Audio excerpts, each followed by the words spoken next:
Hi everyone, my name is Alex and welcome to another episode of Community Management 101. Today we're going to talk about momentum. What is momentum, how to think about momentum, and what does it mean for community management and for community growth and for marketing activations overall. Now before we start, keep in mind that this is an overly simplified version of looking at things, as we're going to look at only one metric in this presentation, which is volume of conversation.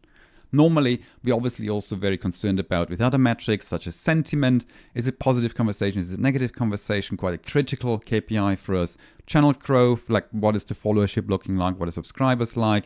Likes and shares of the content as well as views and impression. But to wrap your head around and understand the concept a little bit more simply, we're going to look at only volume of conversation. It's a little bit of a mindset shift in how to think about content and community building, and that's why we're going to look at only one metric for now, just to keep it simple to understand the concept. Now, for the rest of the presentation, I'm really going to talk about one graph, and don't worry about it, I have animated the graph so we can stretch it and you can follow exactly along with what I'm talking about. But it's effectively a graph that you can see in the bottom, it's over time, and on the left-hand side, we measure volume. So what happens is, in the most basic scenarios, you're going to release a piece of content. And this is true for both established brands as well as for new brands that have not made any dent on the internet whatsoever, is you're going to release a piece of content and it's going to create a spike in conversation. Now, before we go onwards, there is a little bit of a note I need to make here. That is in regards to the spike height. That's going to create some number. And it's very difficult to think about it that way, but for momentum, the actual number of what this piece of content creates is irrelevant. You're releasing a trailer and it gets 100,000 views, it gets 500,000 views, it gets 1 million views. It is actually irrelevant for the purpose of momentum and community building. And the other point that I want to make here is that the big number is to some extent meaningless, because you can put paid behind it, you can pay for views, you can pay to get it pushed into more people and you get more impressions, you get more views.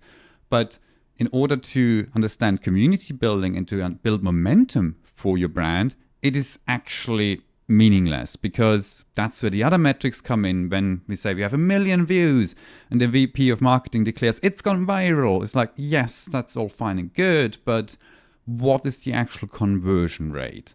Have you managed to get people from viewing your content to actually liking it, to sharing it? How many comments have you got? Because if you don't get people to like and share it, if you don't get people to comment on it, that means your content hasn't provoked an emotion. Commenting, liking, sharing, all of those are emotional responses. And if you pay to get it pushed out to 1 million people, but you only get 100 comments, that's a rather poor performance rate, because your content has been viewed by a lot of people, but only very few have actually translated into engagement and into actual more meaningful connections and conversation. The other example I like to put to you is, let's say you generate the amazing number of 1 million views and everybody is celebrating and everybody thinks, yes, we have gone viral. When you actually only converted let's say 10,000 people into wishlisting your game on Steam, but you paid all that money to get 1 million views, right? Or would you rather only get 80,000 views, but 25,000 of those 80,000 went so far to wishlist your game on Steam? Which one would you rather have? The 1 million views with 10,000 wishlists, or the 80,000 with 25,000 wishlists? I'll leave that up to you.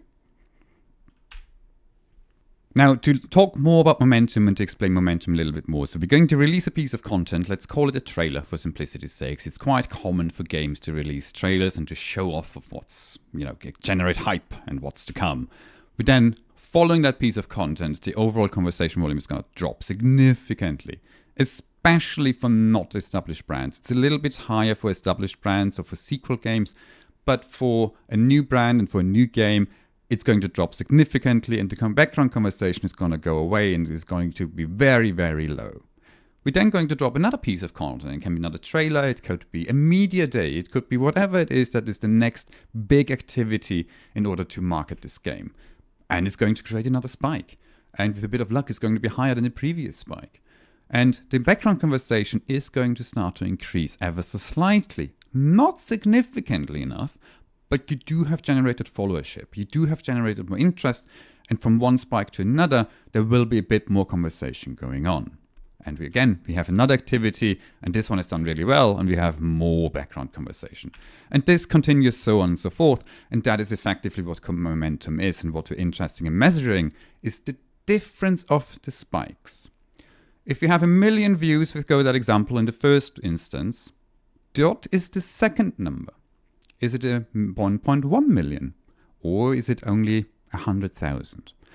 If we look at a bit of different number, it's like, have you managed to increase the spikes from 100,000 views to 110,000 views? That's a 10% increase. And that increase suggests momentum. Same for the background conversation. When we have very little background conversation from the next piece of content, we actually manage to have a pretty steady background conversation of 10 comments. That is what momentum signifies. And that is what we're going to measure over and over and over again. And we're going to look up at it and create a trend line. It's very critical to understand, and this is why I also say the actual number is relevant, because it's the difference from one spike to the other and the background conversation to the other that we're actually interested in. The first two spikes can be 1 million and 1.1 million, which is a 10% increase. Or copy 10,000, 11,000. It's also a 10% increase. And that is what momentum is about. It's the increase of spikes and the increase of background conversation over time that suggests we do have momentum for this brand. We do have momentum of generating a footprint online. And for community specifically, it's the background conversation that is entirely critical and crucial for community building, because those are the people that not only are now aware of the brand and know it exists, but went so far as to continue talking about it. That is community at its center. When you think about the previous presentation that we had here, it's about the people that talk to us and the core of the entire player base and audience. And the background conversation is what represents that community. And that's what's crucial to be managed and to go forward. I'm now going to show you a few scenarios of what happens and how you can think about momentum, how you can increase it, what happens if you don't manage it well. And that's what we're going to look at now. So one example that I've seen happen is that between massive content drops, between trailers, between two major activities, there is a long time when nothing happens. And what that actually means is if you only release a trailer every 9 months or so, then that is actually not going to help you build momentum. It gets to the point where you will actually lose momentum and there is no more conversation in the background. If you do nothing in between major spikes, you will lose momentum, and you might as well have not done the first piece of content because you're starting over from scratch, really. Now, there will be obviously further content and so on, and you will see a little bit of an intake in conversation right after the next piece of content, simply because of those other factors that we're not taking too much into consideration for this presentation, which is followership and subscribers. Obviously, those people will be creating a little bit more conversation, but eventually, if you don't do anything for an extended period of time, it will die away and you will lose momentum completely.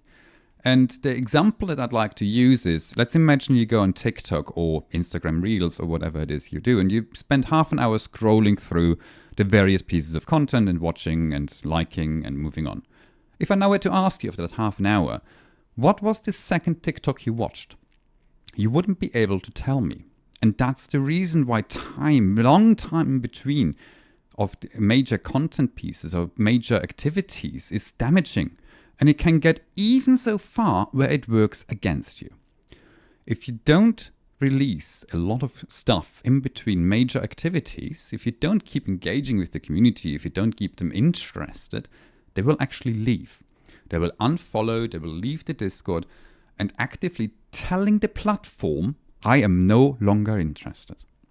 You manage to recruit somebody from the audience, you manage to get them to follow and subscribe. And once they start to say, actually, no, there's been so little going on, I lost interest, that is incredibly damaging to the point where you can see that even the spikes drop below the level that they were. Which then means you need to throw more money at the problem to have the same level of engagement and activity, but momentum is lost. So what can you do to prevent that is these little spikes here, which is community content. Community content will never, unless you boost them obviously and put money behind it, but they will organically never produce the level of spike like the major trailer release or a big activity. But the community content, substantial community content specifically, will help to maintain the momentum, and it will help to even grow the community. If you find a Discord or you find a brand that you're interested in and you look into their followership or you want to follow them and so on, you're more inclined to follow their Reddit and their Discord if there is something going on in there. If it's just the dead Discord, it's like, well, why bother joining? Nobody's doing anything here, right? Or if it's just the same 5 people talking to each other all the time and nothing's coming from the brand, then why would you join that? It's like, you might as well join the 5 people that you actually know and spend those time with a friend. So the community content that in between those spikes helps you to maintain momentum. And if it's very substantial and good content that is really engaging, you can actually grow momentum as well just by community content. So when we look at the baseline of what the classics very standard plan would look like, and we add now in purple the community content, is we effectively over time very slowly grow the momentum, and we're actually producing bigger spikes with the community content as well, to the point if it's really strong community content and we have a strong community with good momentum behind us, it will actually peak as high as your big content on its own as well. The other thing I'd like to look at is, if we zoom in here, is what you can do to make it even more potent and grow momentum even faster, is what's called as a ramp effectively. Is in the lead up to the big release, you start teasing the community, you play with them a little bit. Instead of releasing a weekly piece of content, you release 2 pieces of content in that week. Maybe you drop a hint, or if you're a game that is live, Fortnite does this very well, for example. It's like you put something in game to make people speculate. Overwatch recently did it with an asteroid. And you generate that mystery a little bit of like, oh, something is going on here, something is coming, let's keep an eye out, let's be ready to watch whatever is coming next, to engage with that. And that then creates a little bit of a higher spike, just because the community was already primed of what's to come, and they were on the lookout and they were eager to see what the reveal of this situation is. And then you continue, you ramp again, and you get an even higher spike. And then again, this is how you can grow momentum more quickly. This is how you can support building momentum more quickly, but it also requires the community content in between major beats. On its own, a ramp is not as effective as if you have also the content alongside it. Now, if you put the standard line without any community activation, without any ramp, anything below it, in the light purple line, you can see the difference momentum that genuine, consistent activity produces. And if you draw a trend line through it, that trend line represents momentum. That's what you're looking out for. And that's what you're looking out for when you want to grow and build a community. It's not the easiest concept to understand, because when you release a piece of content, people will be, I spent a lot of money of this. How did it do? Did we build a community? And after one piece of content, the honest answer is, we don't know.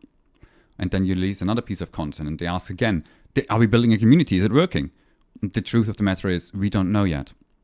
And only after 2, 3, 4 pieces of content and major beats and community activation alongside them will you be able to say, yes, we are building a community and we are seeing momentum for us.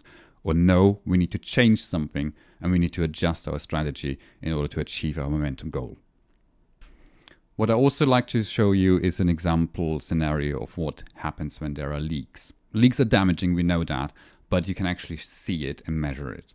So this is an ideal line effectively of in between beats. You have community content, you ramp up and tease the community before each major release. And now imagine what would happen if we find a leak right here. It leaks. We're in the middle of our ramp and the actual major piece of content leaks. It creates a spike, all right? And the conversation continues until we release our piece of content. And that spike will be higher as well, but it will not reach the same level as if it hadn't leaked. And the momentum subsequently is lower than what it would be if it hadn't leaked. It is still higher than what it was before after the major piece of content, but it has lost potential, and the interest being scattered over time rather than in one moment in time means that the momentum overall is damaged. Another example is, let's imagine that thing leaks over here much earlier in the entire process.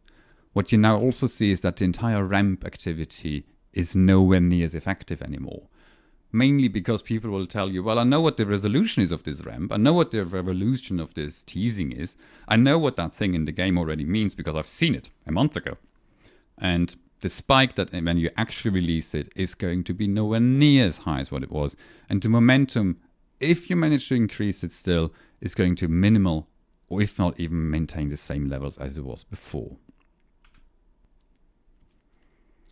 Another scenario I'd like to talk to you about a little bit is something that is rather popular is early access versus launch. Let's imagine that this spike here is our launch date and we're launching the game. And after that, we continue in full live service operations with regular updates, full on feedback loops, and activity throughout the time. There is no more off switch. Now let's imagine that this spike here is our early access time. And we start early access and it creates a massive spike because we are entering early access. We are then continuing our activities. We need to give people updates, patch notes of what's going on with the early access game. And what you see here is the overall downwards trend over time is a consistent trend that we see with early access games. Early access games, you play it for a week or two, and then you find a lot of to be determined features or something like that. And you just say, fair enough, I'll wait for launch. And that is a consistent trend that we see. The longer a game is in early access, the less interest it generates, and then eventually it will launch. And that again creates a spike. And then afterwards we continue in live service operation, just as we would normally if it has been just one launch. But when you look at the difference, a consistent trend that we see, launch produces much lower volumes than compared to when the game entered early access. You're effectively trading higher overall activity later after launch for having it before during the early access period over a period of time. You still will grow, and you still, if your game is good, you still will grow and you get away with having it not completed in terms of bugs and features. It might miss some polish or some features, and that's okay in an early access period. But you need to treat early access as if it was the launch of the game, because this is the spike that actually puts you on the map. It's not the full launch. It can be, but the trend is more consistent that it is not. And the early access time is the launch of the game. And that is something that sometimes people overlook a little bit, that once you enter early access, you are a live game. You are operating, you are running. And the launch is just another content patch, if you want to put it that brutally. So keep that in mind when you think about going into early access, or if you want to maybe not do that, but you need to treat it as if it was live. So overall, the summary of momentum is keeping in mind that this was a simplified, overly simplified presentation, but it helps to illustrate of how to think about momentum and why it matters for community building. It is a case where this thing takes time. Momentum takes time. It takes time to build momentum. It takes time to build a community. And one or two major activities will not produce the results to have a community running. And yes, you will pull views. And yes, you will grow followership. But does that followership actually engage with you? Are they actually a community? Are they forming a community? Are they getting regular updates? All of these are questions that 1 million views will not help you with. And that is very difficult for people to wrap their head around. And when they turn to the community manager and after the announcement trailer ask you, hey, how's the community doing? The truth of the matter is, we don't know yet, because we are only having one piece released. The way I like to think about this as well is the big spikes are a moment in time. And the big spikes of a moment in time will not be able to help you predict what the next activity will produce, or what your activity actually looks like after launch or leading up to launch. A big spike in numbers versus a trend.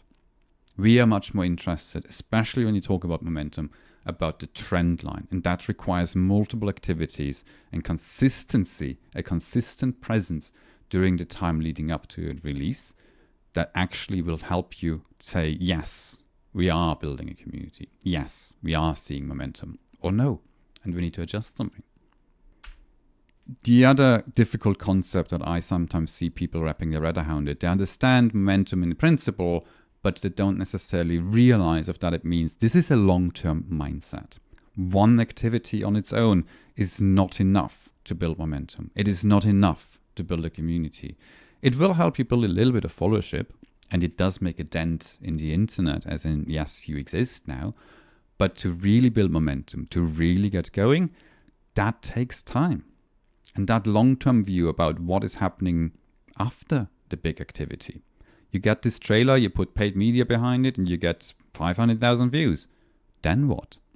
If on those 500,000 views you manage to convert 1,000 into subscribers and you get 200 comments, maybe there is something else that needs happening after the release of that content, before the next content drops.